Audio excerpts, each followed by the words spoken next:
Knave was 6 years old when she was brought by her mother, Crucibina, to live in the House of the Hearth. From the outside, it seemed like a fairy tale. A thriving family made up of kind adults and friendly children. Crucibina was the Knave at that time, and the House of the Hearth was under her control. She was Clairvy's mother by blood, but she was also the mother to all the children in the house. Clairvy was happy here, for a time.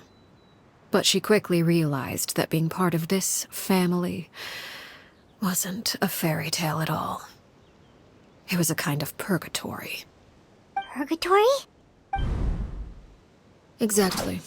The House of the Hearth takes in war orphans from all over Teyvat. But as for how to raise them, that depends entirely on the person in charge. Crucibina came up with a novel idea. She would teach the children to fight, force them to duel each other, and then crown as the king of the house the child who proved themselves most worthy of inheriting her title. It's difficult to estimate the number of children who died or were maimed in the process. There's little I can say about the ones who died. The ones that emerged with permanent injuries, on the other hand, well, they would be handed over to the doctor to be experimented on, or sent away on dangerous missions. Nothing more than tools to be used and then discarded. So those were the experiments Clairvy was talking about. But what actually happened to her? You said that Clairvy was Crucibina's daughter, so if Clairvy tried to convince her to stop what she was doing, Crucibina probably would have listened, right? Despite being Clairvy's mother, Crucibina cared little for her daughter. She forced Clairvy to join the House of the Hearth only as a means to demonstrate her own impartiality as a mother, to prove that she treated all her children equally. Clairvy did try to convince her mother to change her ways, but it was to no avail. After her efforts failed, the only other option was to rise up and try to fight back.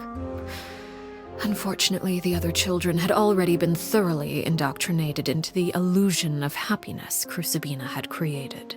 Of course, there was one exception. Someone Clairvy's age who knew the truth about the House of the Hearth. Her name was Wait, the friend that Clairvy mentioned? Friend, huh?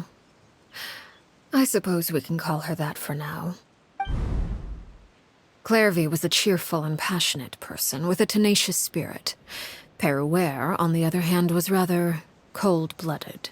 Her cold-blooded nature allowed her to see through Crucibina's facade. Yet, it was also this cold-bloodedness that prevented her from acting against it.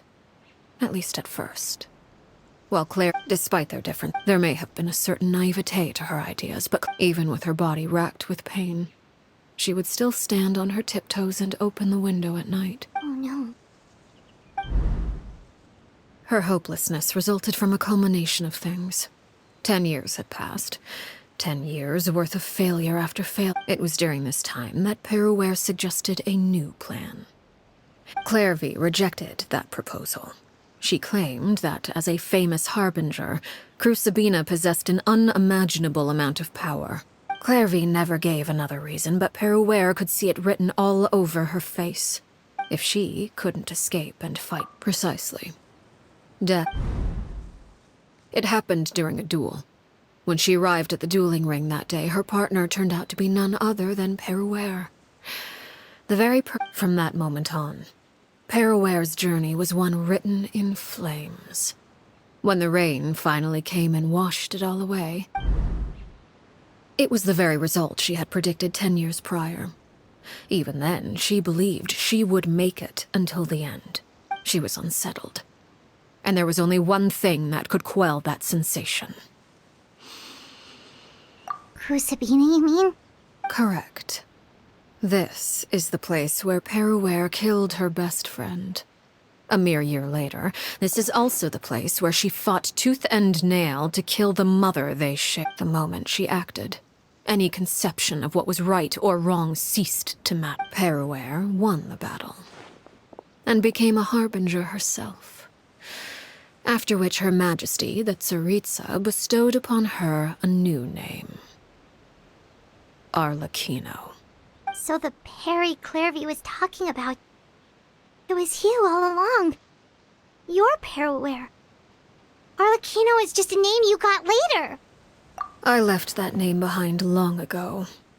I must say, hearing it now, after I defeated Crucibina, the moniker of Mother died with her, and that is where the story ends.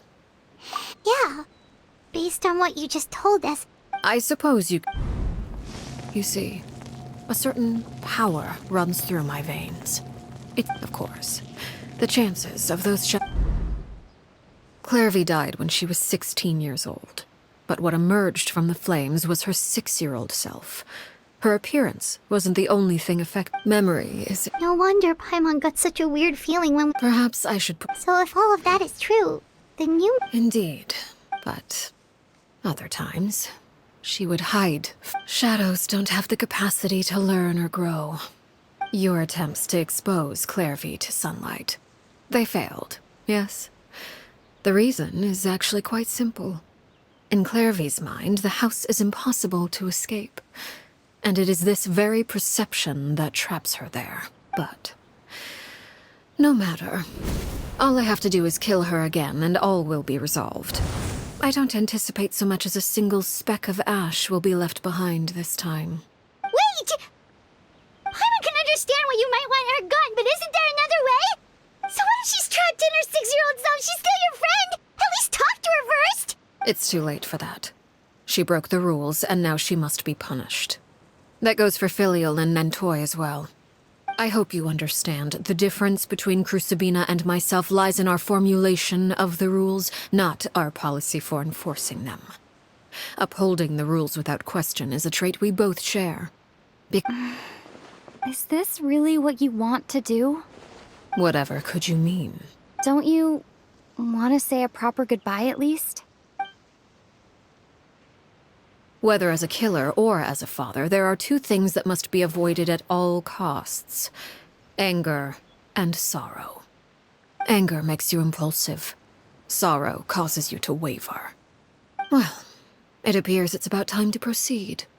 Before we arrived, I told some of my well-behaved children to bring our troublemakers here by nightfall. I do believe I've kept my end of the deal. I gave your friends quite a bit more time.